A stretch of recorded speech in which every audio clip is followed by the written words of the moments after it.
Plugins extend the ability of FileMaker and are available from a variety of third-party developers. So I'm on the FileMaker.com website, and we're in the section called Made for FileMaker, and we're in the Plugins and Integration section. You can see there are 82 plugins that are registered on this website. And if we scroll through a few of them, we'll see we have a barcode plugin. We have the MBS, and this one has quite a few functions, hard to describe. We have one that does drawing. Here's another barcode generator. This one is an auto sender of email and text messages and faxes. This one's called 360 Works. It includes 80 functions. It really doesn't have a good description here, but we'll go down and see what we've got here. There's base elements, another barcode creator. Now base elements allows you to go ahead and analyze your solution. Now here's one that's really handy. I've used a lot. It's an email plugin. It allows you to do more than what you can do with the send mail script. Here's one that allows you to integrate QuickBooks with FileMaker, and the list goes on and on. I won't go through all of them, but you get the idea. There's quite a bit of support for plugins for FileMaker. Now, the plugin SDK, or Solutions Development Kit, used to come with FileMaker Advanced, and that's why I discuss it in this section. But now you just need to download it from the FileMaker.com website. So if we go over to this tab, you'll see that where I'm at now is in the FileMaker Technology section, which is right under here. And you can see there's a lot of technologies it supports. Well, we go down towards the end, and you'll see the FileMaker plugin support. And you can download the plugin SDK for Mac and Windows. And then you can create the custom plugins, and this sends you to a third-party website. They used to have this all inside the FileMaker development kit that came with FileMaker Advanced, but now they have a third-party developer who offers a website to tell you how to do it.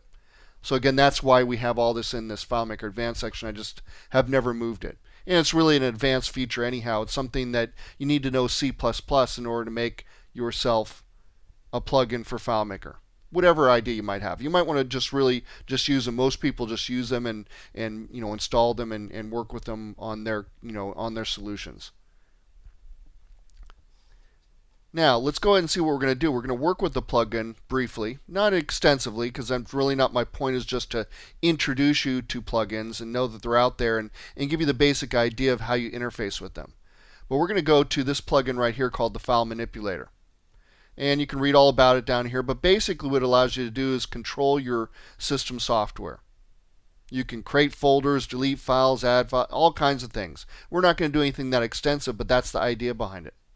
So we're going to come over here. We already have it installed, so I'm not going to cover how to do that. You will notice that if you go into your Preferences, which will be under the Edit menu for Windows, there is a plugin section here, and you can see I have an enabled plugin called the FileMaker Manipulator. So if we go into the data viewer, and so the way you interface with the plugin is through the calculation engine, whether that calculation's in a script or managed database or wherever it might be, or in this case in the data viewer. And then you'll see that all your external functions or plugin functions are listed here. You can see there it is, FileManipulator, and we can scroll down and see all the things it can do. It can compress and encrypt something. It can expand a file. Of course, you'll want that if you've compressed it. You can copy a file, delete a file, rename, do all kinds of things. We're going to go simple here, and we're going to say just get the drives. There's no parameters at all, and it's just like a regular FileMaker calculation function. We evaluate it, and we see that we have these 3 drives available. So I'll get rid of that, and we'll try something just a little bit more complicated. We're going to say get the drive size. Okay, we'll put in the path, and you see it gives it to us in bytes. It's pretty simple to work with. You got the drive size free and all this kind of stuff. So you can imagine with this, you can manipulate the system software to your needs. Maybe you need to make a folder to put a file in.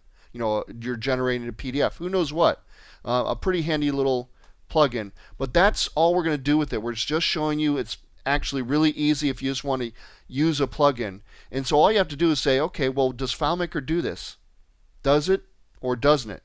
If it doesn't do it and you've researched it, and you see a plugin out there, because that's what they usually do, they fill in those those empty spots of FileMaker, then get one. But a lot of times you'll find out you can do the same things in FileMaker without a plugin. So don't rely on them unless you really need them.